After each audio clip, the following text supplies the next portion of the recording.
Hello everyone, welcome once again. Hope you all are doing good. And myself Jyoti Tiwari.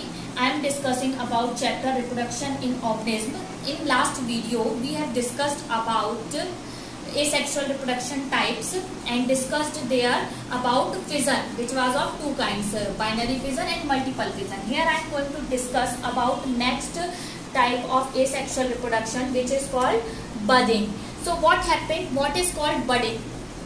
Okay, so suppose it is an organism, and in this type of fission, organism body does not divide into two. It does not happen. In this type of reproduction, there is a small outgrowth come out of the organism body, and this outgrowth is called bud. Okay, this outgrowth is called bud. And later this outgrowth separated from the organism body, and after maturing,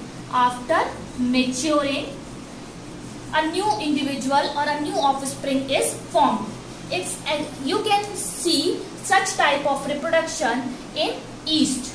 Okay. You have discussed and studied about yeast in your previous class, like 8th class, na? I remembered it. Please don't say that, ma'am, we don't know about yeast. Now, budding is of two types, exogenous budding and endogenous budding. What happened in exogenous budding? Exo means out. Exo means out. So here, bud is come out of the body in the exterior environment. What is it is called? It is bud. It is bud. Okay, so this bud later grow and become mature. After some time, this bud separated from the body of organism and form a new individual or a new organism. So in this way, a new organism is formed and asexual reproduction process is taking place here. Okay, so understand what is bud. Bud is a small outgrowth. How it formed?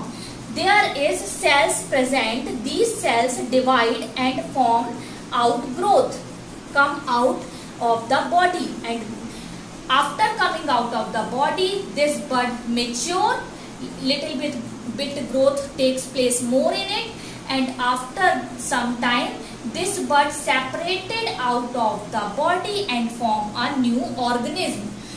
Okay, so it is called exogenous budding because here bud is formed. That's why this process is also called budding. Now endogenous budding. What is endogenous budding? In this process, what is meaning of endo? Endo means inside. What is meaning? It's inside. So buds are forming inside of the body. So when buds are forming inside of the body, these buds are called gammules. What are called? What is this called? Gammules. Okay. So these buds are called gammules. Its example is spongy. Okay. So here gammules are formed in unfavorable condition, and these are spicules. What are these? These are called spicules. These spicules provide strength to these gammules, and there is formation of outer membrane and inner membrane made up of ambiocyte cell. Okay, made up of ambiocyte cell. These membrane provide protection to these gammule. Whenever favorable condition come, what do you mean by favorable condition? Mean proper environment, proper nutrition. These gammules come outside from this micropyle. Micropyle is a pore. Okay, and after coming out, these gammule grow and form a new sponge. In this way, here the asexual reproduction is taking place and a new organism is formed. And exogenous budding is taking place in which type of organism? Hydra, which is a aquatic organism, and spongy is also aquatic organism. So In next video, I discussed about next type of asexual reproduction. Thank you so much.